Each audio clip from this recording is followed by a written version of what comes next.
How to transfer photos from Android to PC or laptop. Hi everyone, it's Sophia to assist you today. Without any delay, let's jump right in.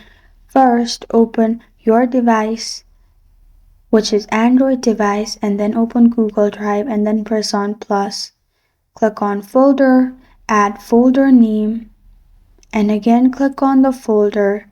Then press on plus button at bottom right again, and then click on upload. Upload the photos you want to transfer it to PC. Click on upload on top right. After it's uploaded, at your PC or laptop, simply open Google Drive.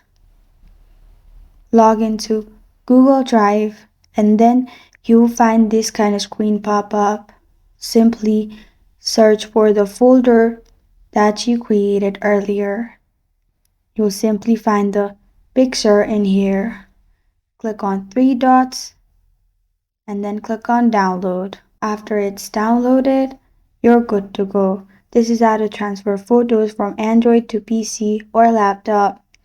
Thank you for joining me today. If this video helps you out, please leave a like and subscribe for more. Got a question or